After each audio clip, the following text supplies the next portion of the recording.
चल बेटा चल चल चल।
जी आप भी तो आगे आइए।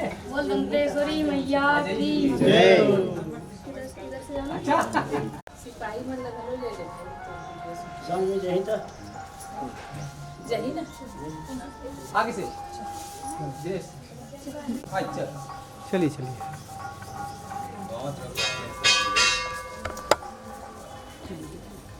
हमारे मन पसंद का हो जाता है ना तो तसल्ली हो जाती है आपको।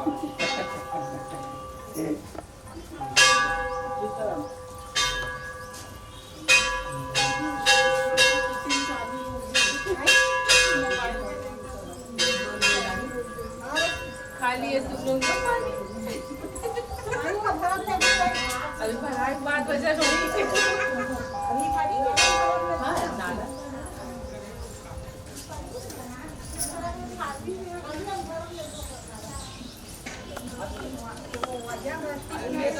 जी जी।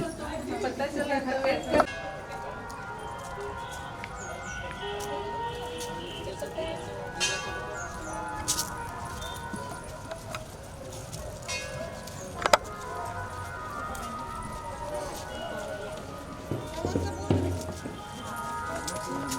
आराम से गिर जाएगी।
दाঁড়িয়ে যাবে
लाइन बाय लाइन अपने अपने कलश को रख दी जाएंगी और यथास्थान बैठते जाएंगे सभी भक्त।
सभी भक्त एक बार आरती के लिए यथास्थान खड़े हो जाएं। आदरणीय परीक्षित जी महाराज आरती का थाल ले लें।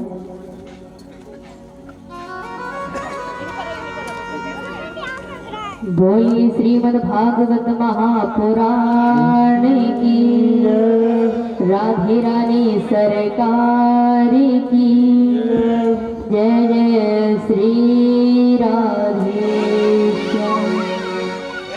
सही भाग में आरती करेंगे। देव सच्चिदानंद प्रभु हे ईशान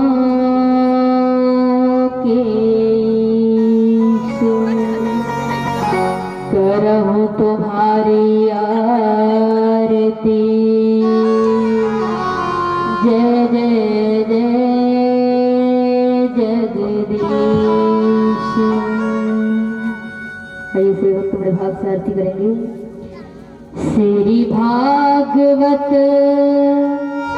भगवान की है आरती, पापियों को पाप से है पारती।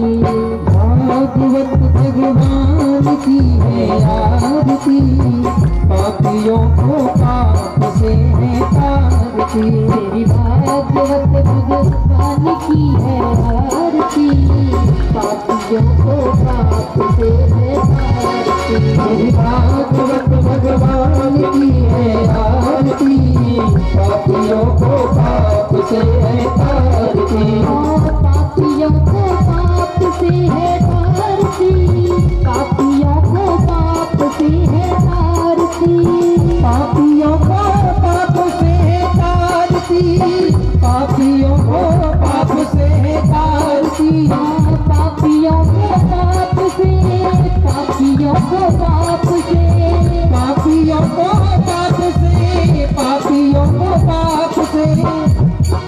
श्री भागवत भगवान की है आरती, पापियों को पाप से है तारती। श्री भागवत भगवान की है आरती, पापियों को पाप से है तारती। ये अमर ग्रंथ ये भक्ति पंथ ये पंचम वेद निराला, सब ज्योति जलाने वाला। ये अमर ग्रंथ ये भक्ति पंथ ये पंचम वेद निराला, सब ज्योति जलाने वाला।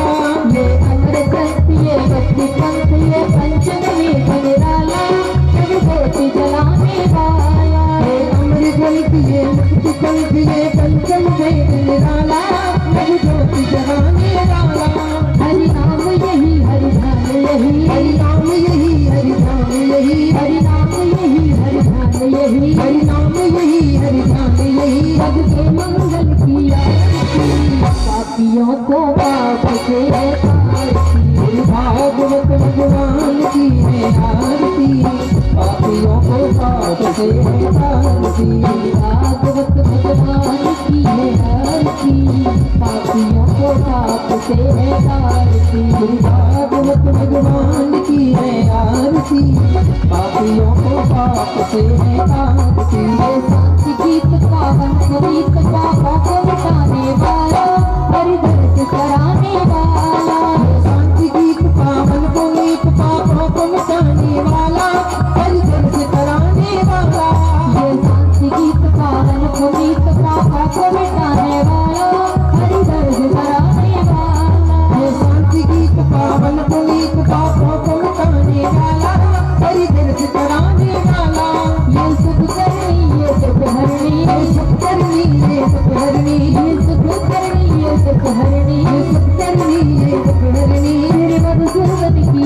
आरती पापियों को पाप से तारती भागवत भगवान की है आरती पापियों को पाप से तारती भागवत भगवान की है आरती पापियों को पाप से तारती भागवत भगवान की है आरती पापियों को पाप से तारती मधुर बोल भगवंत खोल सतमार्ग बताने वाला बिगड़ी को बनाने वाला मधुर बोल भगवंत खोल सतमार्ग बताने वाला बिगड़ी को बनाने वाला ये मधुर बोल भगवंत खोल सतमार्ग बताने वाला कष्टों को मिटाने वाला मधुर बोल भगवंत खोल सतमार्ग बताने वाला कष्टों को मिटाने वाला श्री राम यही घनश्याम यही श्री राम यही घनश्याम यही राम यही घनश्याम यही सीता राम यही राधे श्याम यही प्रभु की महिमा की आरती पापियों को पाप से तारती भागवत भगवान की है आरती पापियों को पाप से तारती भागवत भगवान की है आरती पापियों को पाप से तारती भागवत भगवान की है आरती पापियों को पाप से तारती पापियों को पाप से तारती पापियों को सागर से तारती पापियों को पाप से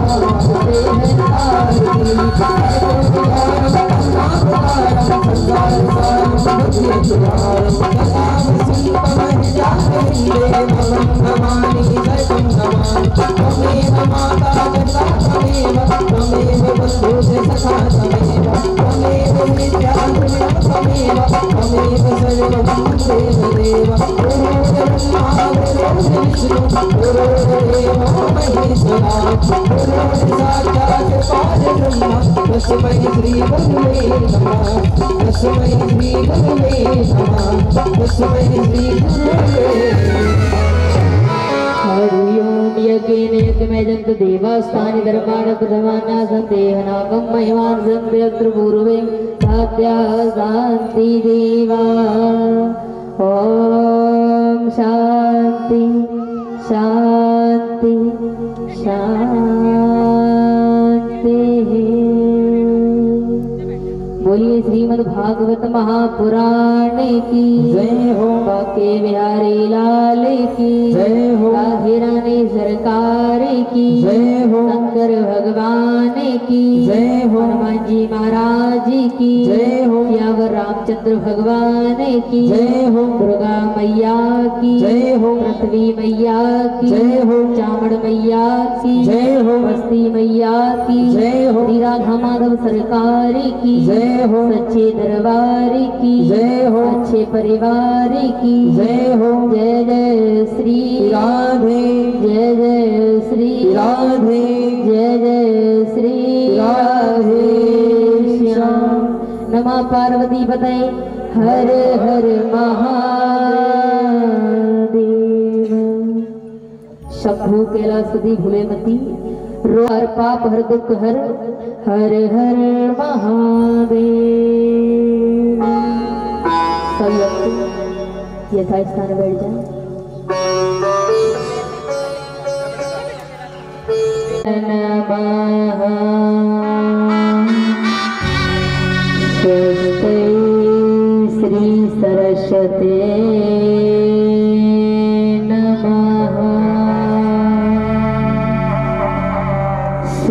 नमस्ते श्री सरस्वते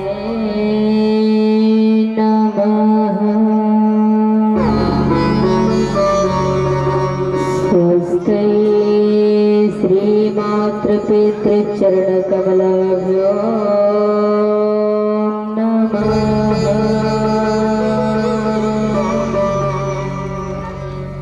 गजाननं भूतगणादिसेवितं कपित्थजम्बुफलचारुभक्षणम् उमासुतं शोकविनाशकारकम्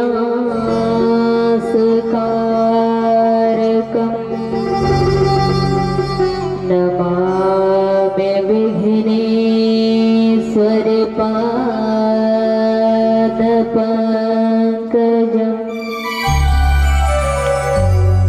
गुरुर्ब्रह्मा गुरुर्विष्णु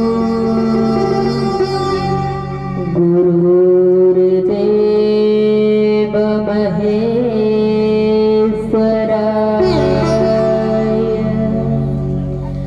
गुरुर्साक्षात् परब्रह्म तस्मै श्री गुरुवे नमः। श्री राधे मेरी मात है, पिता मेरे घनश्याम,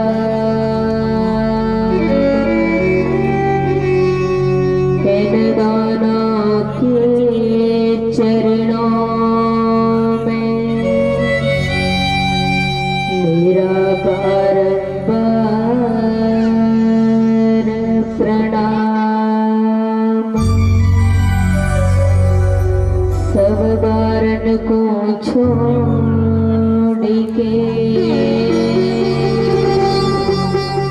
हम आए तेरे द्वार।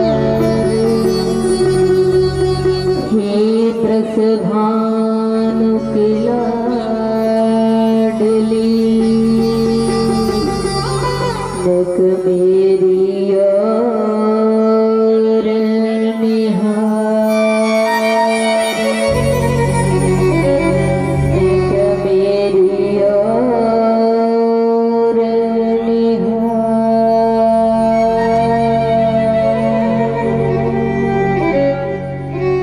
परम मंगलमय परात्पर अखिलेश्वर श्री अकारण करुणा वरुणालय भक्तवांचित कल्पतरु तड़गद विनंद सीतांबर धारी श्री बाल कृष्ण लाल की वांग प्रतिमूर्ति श्रीमद् भागवत महापुराण राष्ट्रीय अधिष्ठात्री देवी श्री राधे रानी के चरण कमलों में नतमस्तक होती हुई जहाँ तक मेरी आवाज जा रही हो वहां तक की आत्मा स्वरूप परमात्मा स्थान देवता वास्तु देवता नगर देवता क्षेत्रपाल दिक्पाल इन सभी से स्तुति वंदना एवं रिक्वेस्ट करते हैं कि इस कथा प्रांगण में जिन जिन के लिए जो स्थान दिया गया है वह आकर के अपना स्थान ग्रहण करें और हमें कथा कहने की आज्ञा प्रदान करें। जहाँ तक मेरी आवाज जा रही हो वहां तक की सभी माता बहन भाई बंधु बुजुर्गों से सभी भागवत प्रेमी भक्तजनों से मेरा निवेदन है यथाशीघ्र अपने गृह कार्य को विराम देकर के कथा पांडाल में आए और आज प्रथम दिवस की कथा श्रवण करके अपने जीवन को धन्य बनाए। तो कथा में प्रवेश करने से पहले हम 2 मिनट के लिए हरि कीर्तन करेंगे जिससे हमारा मन और वाणी पवित्र होता है। तो मन वाणी को पवित्र करते हुए 2 बार श्री राधे राम का उच्चारण करते हुए पवित्र भाव से गाएंगे। बोलिए राधे रानी सरकार की हो, जय श्री राधे श्याम। मेरो राधा मेरो राधा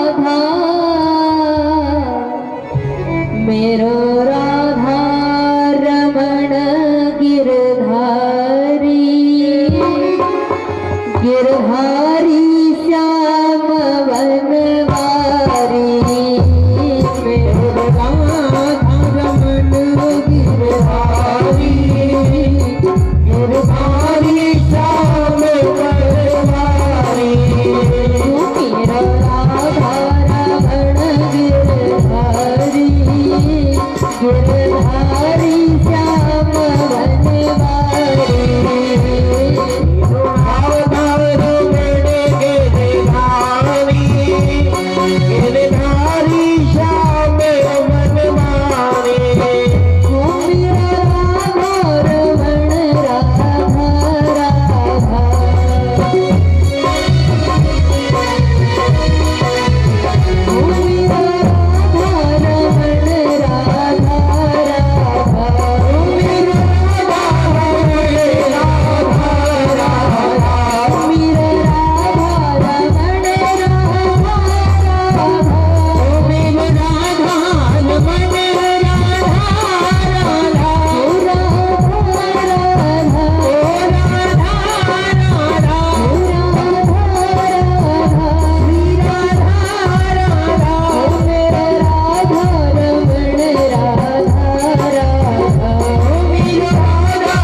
की बात है जो हमें और आपको भगवान की ये हरि चर्चा, हरि कथा श्रवण करने और श्रवण कराने के लिए प्राप्त हुई। क्योंकि कहते जब तक व्यक्ति के अनेक जन्मों के पाप नष्ट नहीं होते तब जाकर के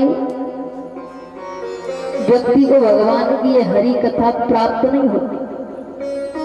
जब तक अनेक जन्मों के पाप नष्ट नहीं होंगे तब तक भगवान की कथा मिलने वाली नहीं। क्योंकि शास्त्रों में भी वर्णन दिया गया है, भाग्योदेन बहुजन समर्जितेन सत्संगम चलभते पुरुषौ यदा अज्ञान हेतु कृतमोह मदहंकारनाशं वेदाय हितदो दयते विवेक। भाग्योदेन बहुजन्म समर्जिते, एक नहीं अनेक जन्मों के भाग्य जब उदय होते तब जाके हमें भगवान की ये कथा, भगवान का ये सत्संग श्रवण करने के लिए मिलता है। और कहते महाराज कुछ लेने के लिए कुछ देना भी पड़ता है। अब यहाँ से लेना क्या है और देना क्या है? मोह मद अहंकार का त्याग करने के बाद मात्र विवेक लेना, और ये विवेक रूपी ज्ञान बिना सत्संग के व्यक्ति को प्राप्त नहीं हो सकता।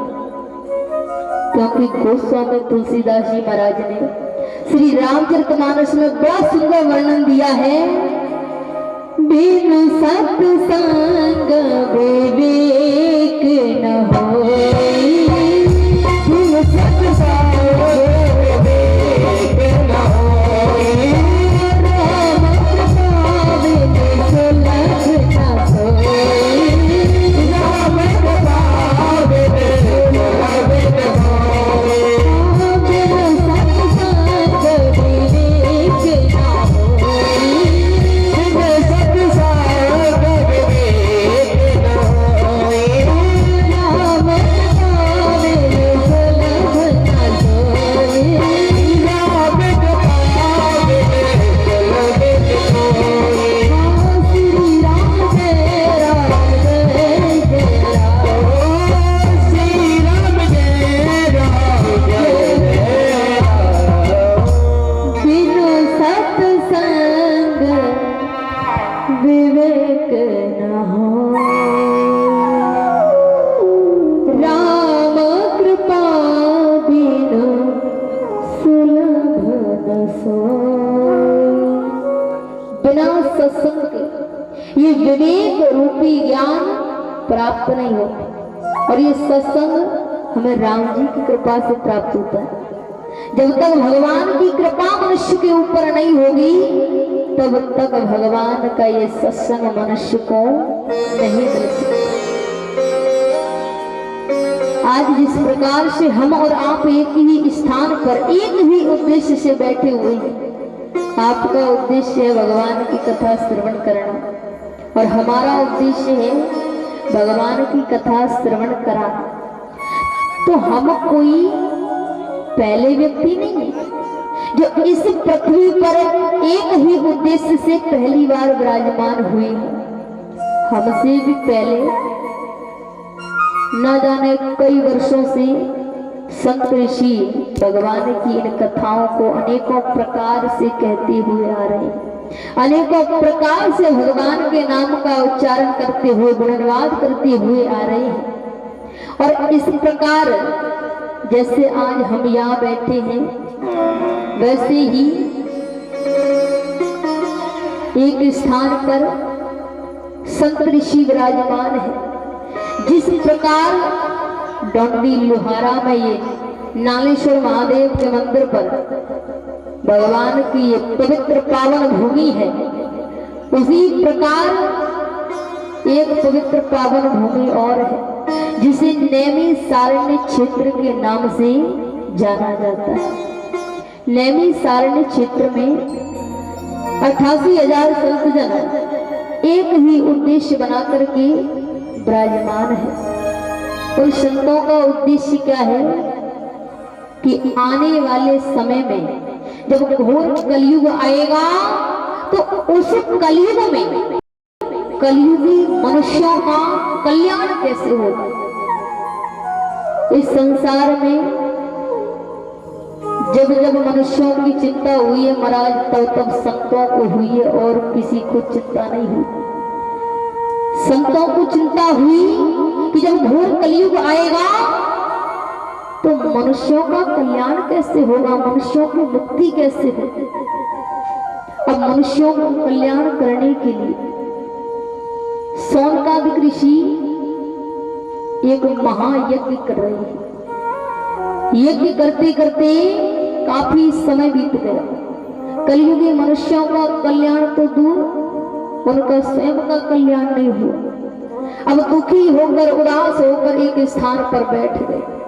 बार बार विचार करने लगे कि ऐसा क्या करें जिससे कलयुगी मनुष्यों का कल्याण हो सके। शौनकादिक ऋषि उदास बैठे हुए थे।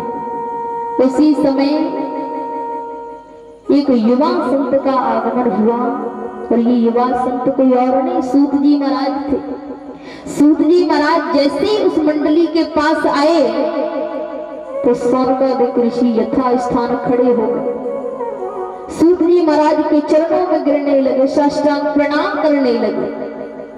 सूत जी महाराज मात्र 20 वर्ष के और शौनकादिक ऋषि बहुत लंबी उम्र वाले हैं। सूत जी महाराज कहने लगे कि हे शौनकादिक ऋषियों, आप तो मुझसे बहुत बड़े हो, मेरा अधिकार है कि मैं आपके चरणों को स्पर्श करूं, आपको साष्टांग प्रणाम करूं। छोटे का अधिकार होता है बड़े को प्रणाम करने का।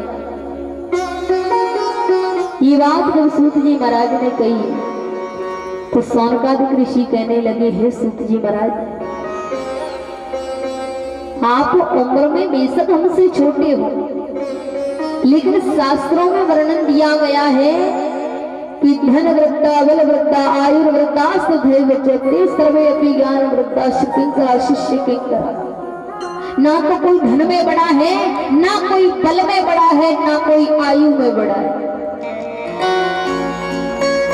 धन में बड़ा होने का मतलब ये नहीं है कि व्यक्ति अधा धनवान है और उस धन को सिर्फ अपने परिवार में लगाए।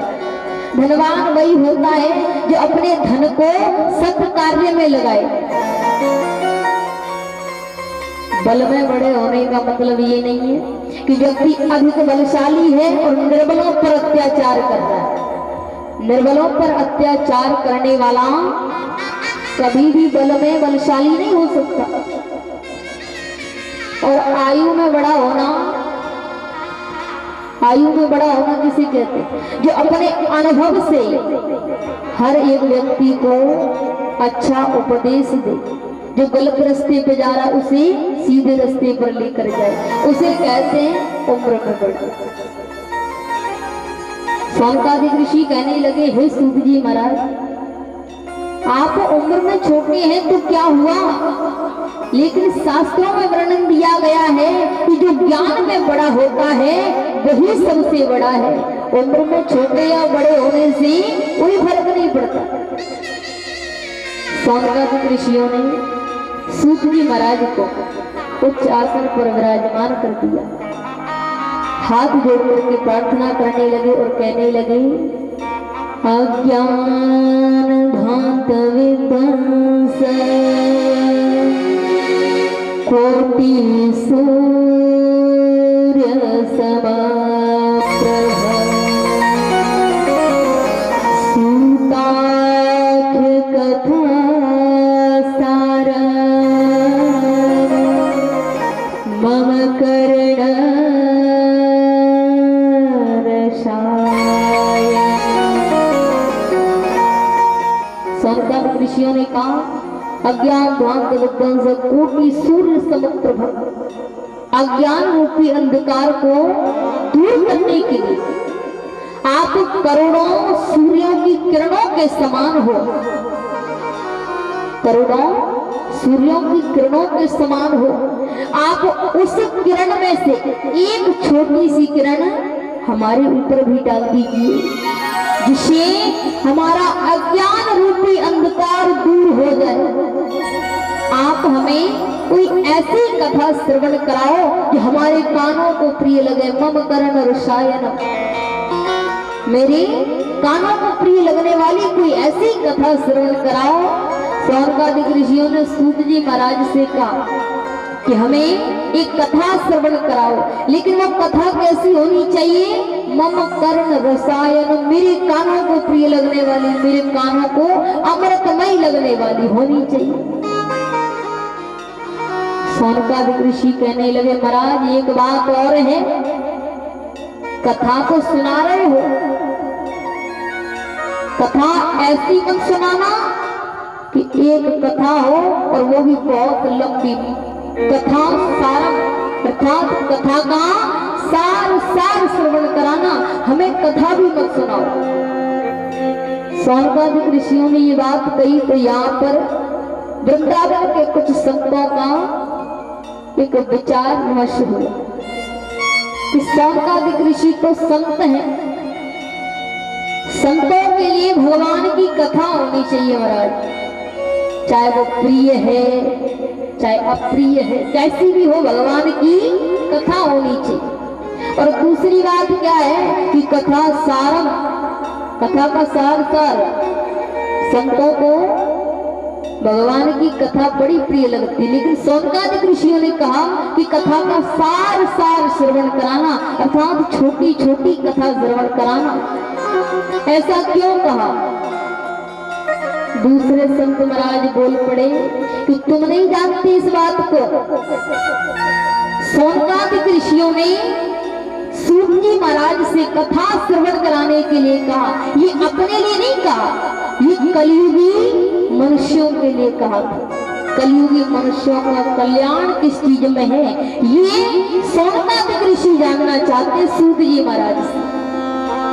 जब सौनकादिक ऋषि ने कहा कि महाराज हमें कथा का सार सार श्रवण कराओ और कथा हमारे कानों को प्रिय लगने वाली होनी चाहिए, क्योंकि आज के संसार में आपके मुख से कोई अप्रिय बात निकल जाए कोई सुनेगा नहीं। जब तक आप अच्छा अच्छा बोलते रहोगे तब तक सब सुनेंगे, जैसे ही कोई अप्रिय भाषा निकल जाए तो कोई नहीं सुनेगा। सौनकादिक ऋषि इस बात को जानते थे कि आने वाले समय में मनुष्यों को सिर्फ अच्छाई सुनना ही अच्छा लगेगा। आज के समय में सबसे कड़वा क्या है? कोई कहे महाराज लाल मिर्ची बड़ी कड़वी होती। आज के समय में कुछ भी कड़वा नहीं है, सिर्फ एक ही शब्द कड़वा है और वो है सत्य। आज के समय में सिर्फ एक ही शब्द है जो सबसे ज्यादा कड़वा है और वो है सत्य। भगवान का नाम सत्य था, सत्य है और आगे भी सत्य रहेगा। आपने देखा होगा जब किसी व्यक्ति की मृत्यु हो जाती है ना तो 4 व्यक्ति उसे कंधे पे रख के ले जाते और क्या बोलते हुए जाते हैं? राम नाम सत्य। राम जी का नाम लिया जा रहा है। अब कहीं किसी की बारात जा रही हो महाराज, आप इस नाम को वहां ले सकते हो, इस बात को कह सकते हो राम नाम सत्य, कह दिया ना 4 डंडे पड़ेंगे पीठ, आगे से नाम लेना ही भूल जाओ। भगवान का नाम है, कोई अशुभ थोड़े ही, लेकिन इसे भी अशुभ बना रखा है। बोले किसी की जब मृत्यु हो जाती है ना तभी ये नाम लिया जाता है। हम तो कहते हैं जब किसी की मृत्यु हो जाती तब ये नाम लिया जाता है। ये उस मरे हुए व्यक्ति के लिए नहीं लिया जाता, ये किसके लिए लिया जाता है? जब 4 लोग कंधा दे रहे हैं उनके लिए। बोले ये तो गया, कुछ लेके नहीं गया, और एक ना एक दिन हम भी ऐसे ही जाएंगे महाराज, कुछ लेके नहीं जाएंगे। सूत जी महाराज कहने लगे कि हे सौनकादिक ऋषियों, जरा ध्यान देकर श्रवण करना कि हमारा जीवन क्या है। काल व्याल मुख त्रास त्रास नाश हेतु, एक काल रूपी बहुत बड़ा अजगर सर्प है और उस अजगर सर्प के मुख में हम सभी ग्रास बने बैठे। हम जीवित कब तक हैं? जब तक काल रूपी अजगर का मुख खुला है। जब काल रूपी अजगर का मुख बंद होगा तो हमारी गोविंदाय नमो नमः हो जाएगी। अब इस मृत्यु को सफल बनाने के लिए हमें करना क्या है? श्रीमद् भागवतम शास्त्रम कलु किरेण भाष्य, श्रीमद् भागवत महापुराण की एक कथा श्रवण करनी है। यही कलयुग में मुक्ति दिलाने वाली है। सौनकादिक ऋषियों को संशय हो गया। संशय क्या हुआ? सौनकादिक ऋषि कहने लगे, हे सूत जी महाराज, अभी अभी आपने एक कथा का नाम लिया, दोबारा से इस नाम को लेना। सूत जी महाराज कहने लगे, श्रीमद् भागवतम शास्त्र, श्रीमद् भागवत महापुराण की ये कथा है। सूत जी महाराज कहने लगे कि हे सौनकादिक ऋषियों, यही कलयुग में व्यक्ति की मृत्यु को सुलभ बनाती है। सौनकादिक ऋषि कहने लगे, हे सूत जी महाराज, ये कौन सी कथा है? कहां से आई है? किसने किसको सुनाई है? जरा इस संशय को दूर कीजिए। सूत जी महाराज कहने लगे, ये श्रीमद् भागवत महापुराण की कथा देवलोक से पृथ्वी लोक पर आई है। और ये पृथ्वी लोक पर कैसे आई कि ये चतुश्लोकी श्रीमद् भागवत महापुराण की कथा है। सर्वप्रथम भगवान नारायण ने ब्रह्मा जी के लिए 4 श्लोक दिए। ब्रह्मा जी ने वही चतुश्लोकी श्रीमद् भागवत महापुराण नारद जी को श्रवण कराई। नारद जी ने महर्षि वेदव्यास जी को श्रवण कराई। महर्षि वेदव्यास जी ने 4 श्लोकों में से 18,000 श्लोक लिख दी। महर्षि वेदव्यास जी ने सूत जी महाराज के लिए श्रवण कराई। आज सूत जी महाराज कहते हैं कि वही कथा हम आपको श्रवण कराने जा रहे हैं, लेकिन इस कथा को श्रवण करने के कुछ नियम हैं। भारत देश के अंदर तो खेल भी नियम के अनुसार ही खेले जाते हैं, और जो खेल नियम के अनुसार नहीं खेले जाते उन खेलों का कोई महत्व ही नहीं है। सूत जी महाराज कहने लगे कि इस कथा को श्रवण करने के लिए कुछ नियम बताए गए हैं। जब तक उन नियमों के अनुसार हम कथा नहीं सुनेंगे तब तक कथा का लाभ नहीं मिलेगा।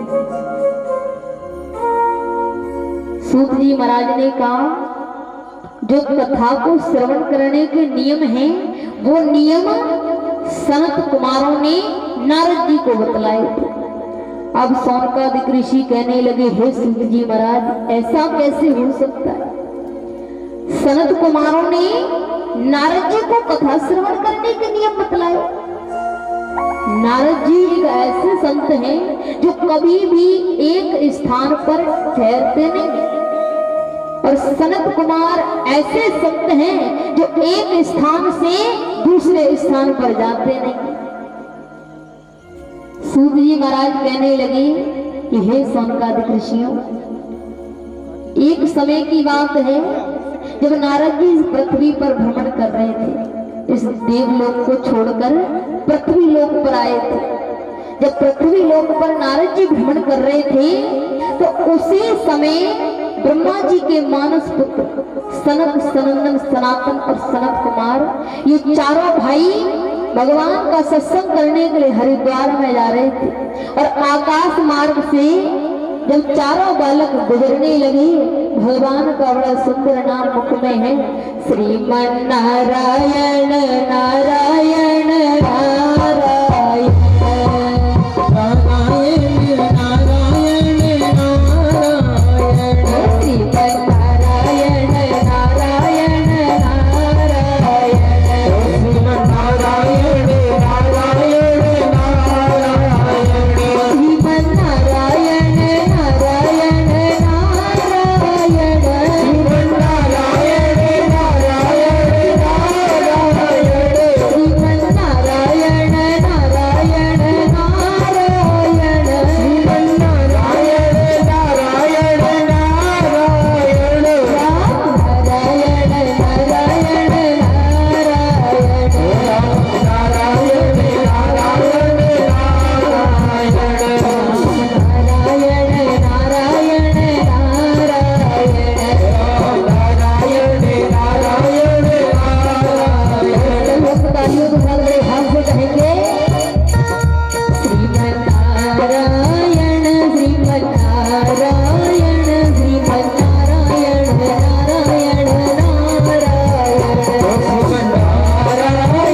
गुजर रहे थे तो एकदम से पृथ्वी लोक पर दृष्टि पड़ी।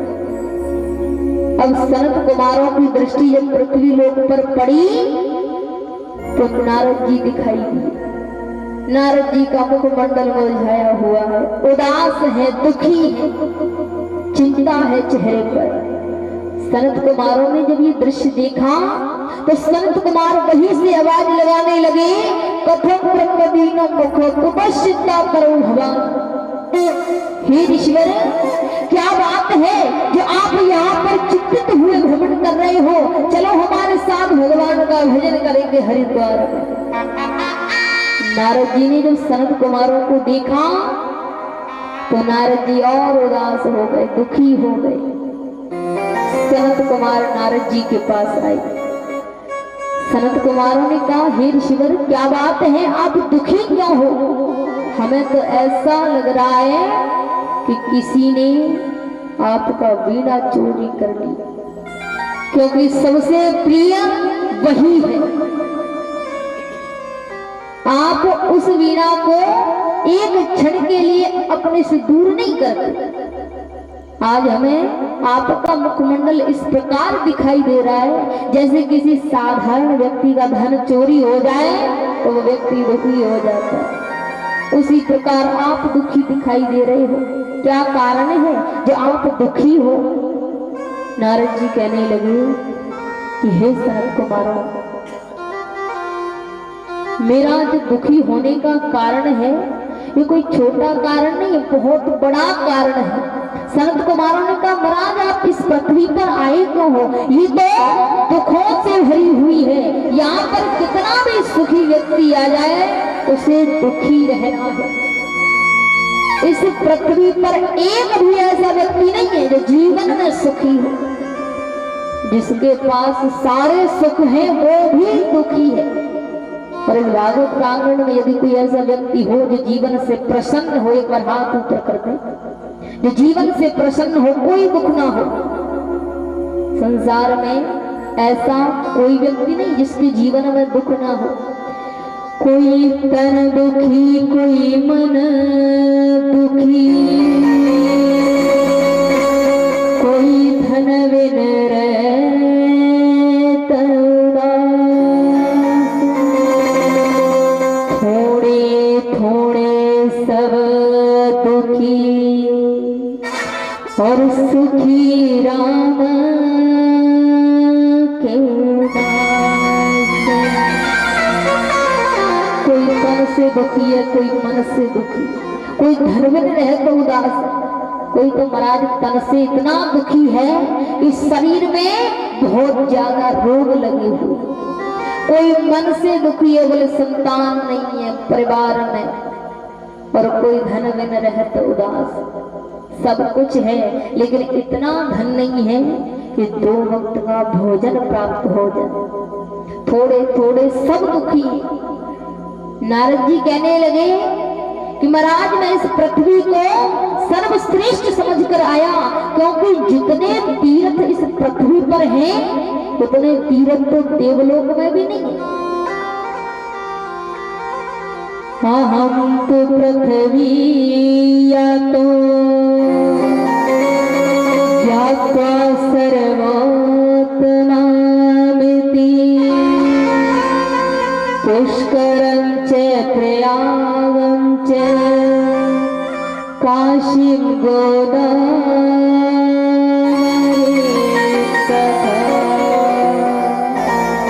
मैं इस पृथ्वी को सर्वश्रेष्ठ समझ कर यहाँ पर भ्रमण करने के लिए आया।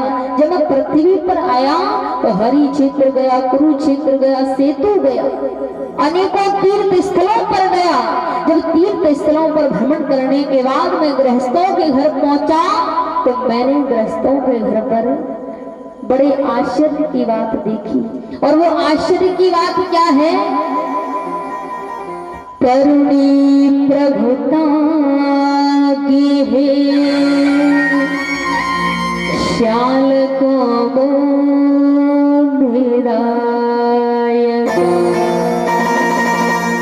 कन्या विक्रणो लोभाद दंपति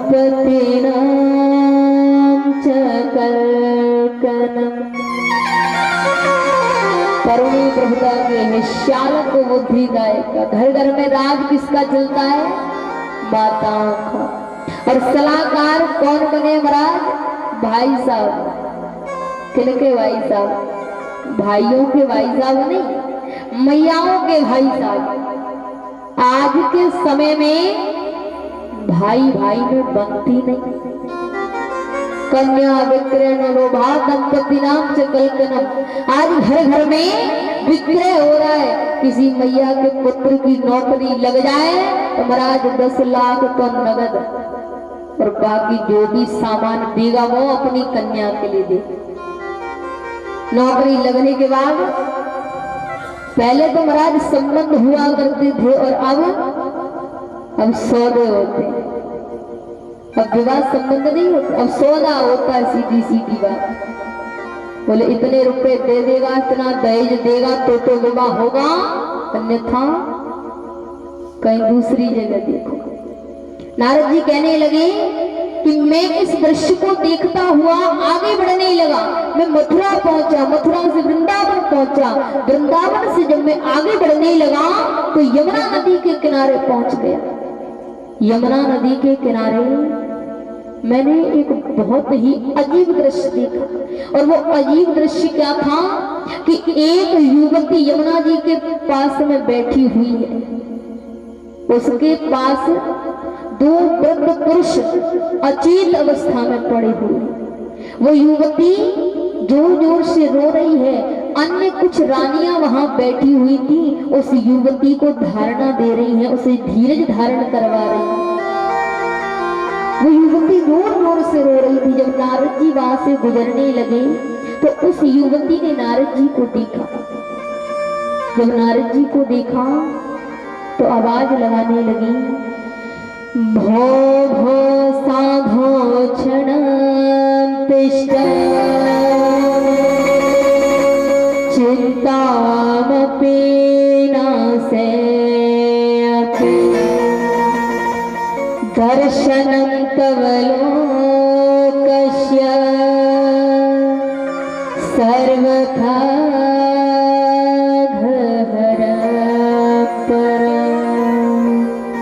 वो युवती कहने लगी कि हे साधु महाराज जरा ठहरो, जरा रुको।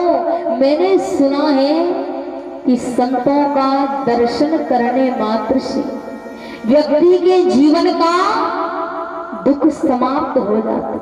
मात्र दर्शन करने से जीवन का दुख समाप्त हो जाता है। भक्ति कहने लगी कि हे संत महाराज, आपने यहाँ पर आकर के मेरा आधा दुख ऐसे ही दूर कर दिया।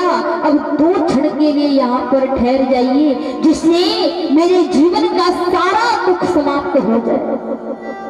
नारद जी विचार करने लगे, जब तक किसी माता बहन से जान पहचान ना हो, कोई इंट्रोडक्शन ना हो, तब तक उससे बात नहीं करनी चाहिए। नारद जी कहने लगे कि हे देवी, पहले आप अपना परिचय दो। आप हो कौन, कहां से आई हो और यहाँ दुखी क्यों बैठी हो? वो युवती कहने लगी, अहम भक्ति रीति ख्याता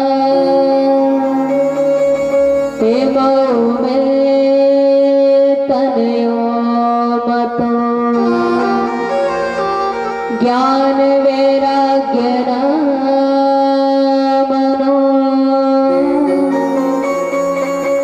काल योगे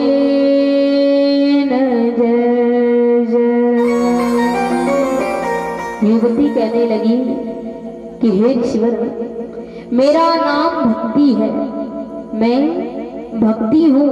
और ये जो 2 पुरुष व्रत अवस्था में मेरे आगे पड़े हुए हैं, ये कोई और नहीं है, ये मेरे ही 2 पुत्र हैं, ज्ञान और वैराग्य।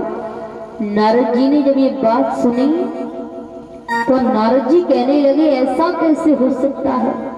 माँ युवा है और संतान वृद्ध है। इस संसार में ऐसा दृश्य कहीं नहीं देखा गया कि माँ युवा हो और संतान वृद्ध हो जाए। हमेशा माँ वृद्ध होती है और संतान युवा होती है। नारद जी कहने लगे, हे भक्ति, ये दोनों पुत्र कलयुग के प्रभाव से वृत्त हो चुके हैं, क्योंकि कलयुग में ना तो किसी को ज्ञान है और ना ही वैराग्य है।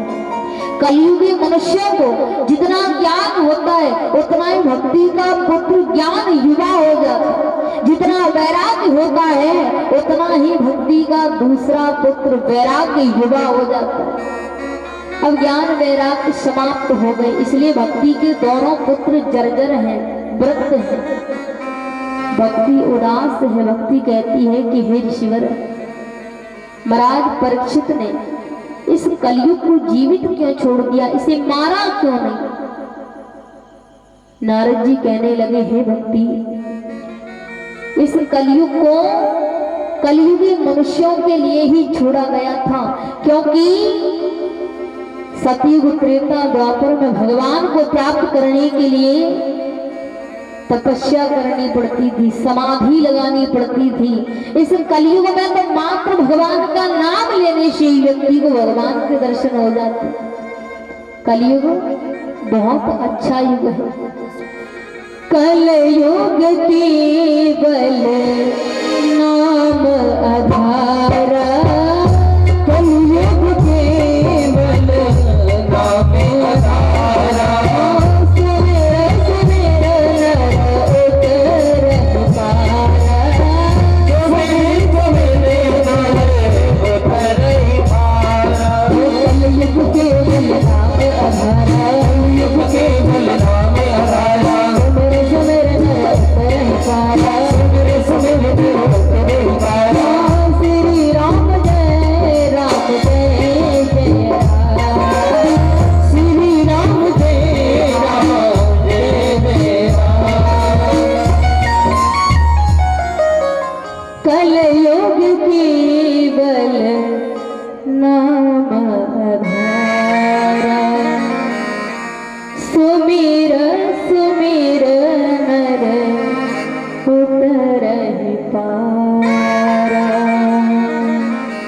सभी भक्त बड़े भाव से कहेंगे, श्रीमन नारायण नारायण नारायण, श्रीमन नारायण नारायण नारायण, नारायण नारायण नारायण, नारायण नारायण नारायण, श्रीमन नारायण नारायण नारायण, श्रीमन नारायण नारायण नारायण, श्रीमन नारायण नारायण नारायण, श्रीमन नारायण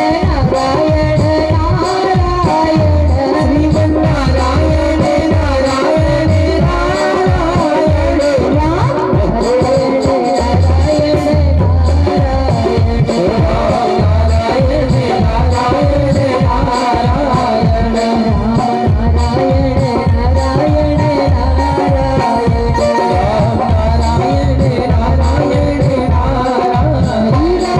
नारायण, नारायण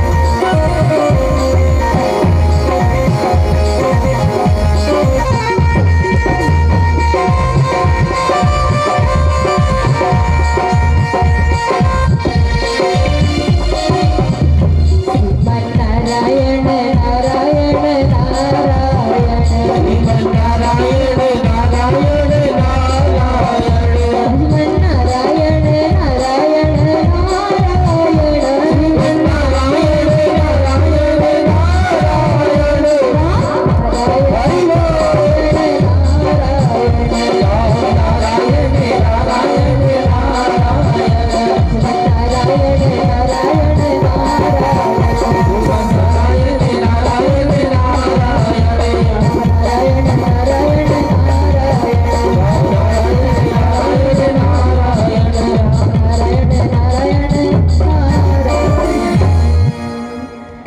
गुरुदेव भगवान की जय हो, बाके बिहारी लाल की जय हो, जय जय श्री राधे श्याम।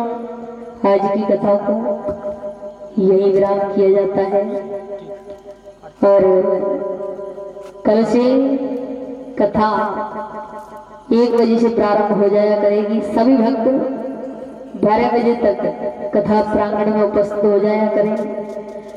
और एक विशेष सूचना, जिन जिन माता बहनों ने कलश उठाए हैं वो सभी अपने अपने कलशों में प्रातः काल सुबह जल डालने और दोनों टाइम दीपक बत्ती करने और दोनों टाइम सुबह शाम की आरती में अवश्य उपस्थित हो जाया करें। आइए सभी भक्त आरती के लिए यथास्थान खड़े हो जाएं। बोली श्रीमद् भागवत महापुराण की, बांके बिहारी लाल की जय जय श्री राम। के बिहारी तेरी आरती गाओ, बांके बिहारी तेरी आरती गाओ, बांके बिहारी तेरी आरती गाओ, बांके बिहारी तेरी आरती गाओ, आरती गाओ प्यारे, आरती गाओ प्यारे, तुम मनाओ, बांके बिहारी तेरी आरती गाओ, कुंज बिहारी तेरी आरती गाओ, प्यारी मुरलिया मेरा मन मोहे, प्यारी मुरलिया मेरा मन मोहे,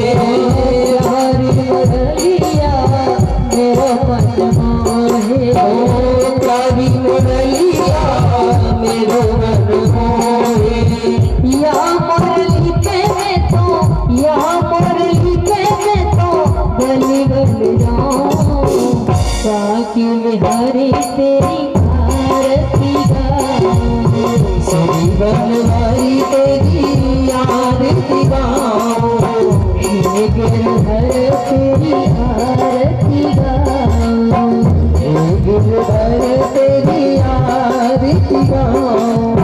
चरण से निकली है गंगा प्यारी, चरणों से निकली है गंगा प्यारी, चरणों से निकली है गंगा प्यारी, चरणों से निकली है गंगा प्यारी,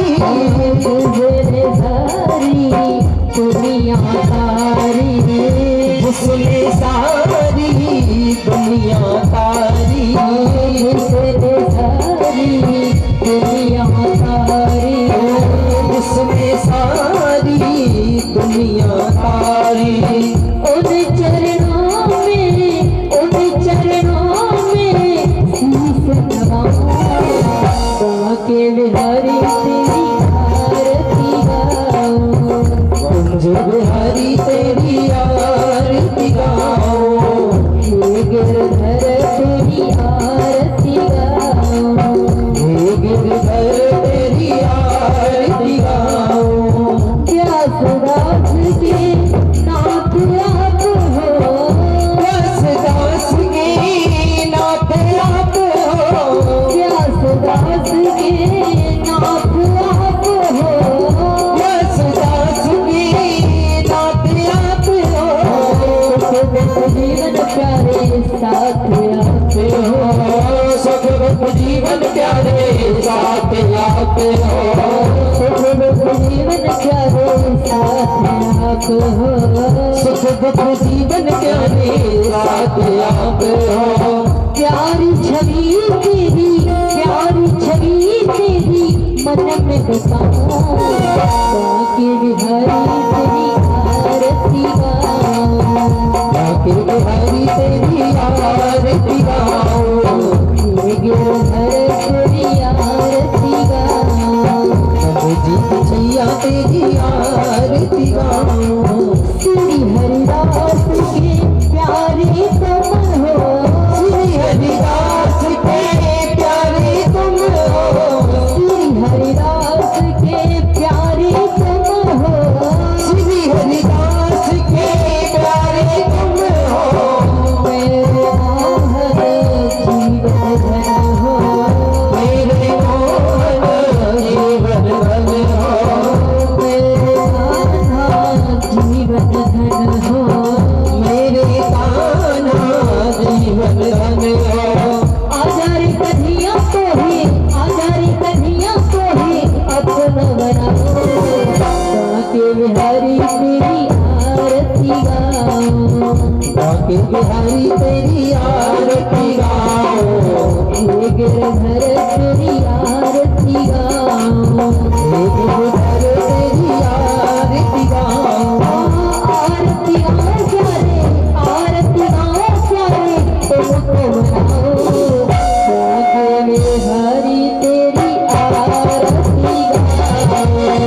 तमेव तमेव विद्याधर्मो तमेव तमेव सर्वं मम देवदेव गुरुर्ब्रह्मा गुरुर्विष्णु गुरुर्देवो महेश्वरा गुरुः साक्षात् परब्रह्म तस्मै श्री गुरुवे नमः वंशी लालो गोकुल के राजा यज्ञ तरस गई अब तो आजा अब तो आजा अब तो आजा अब तो आजा वंशी लालो गोकुल के राजा यज्ञ तरस गई अब तो आजा अब तो आजा अब तो आजा।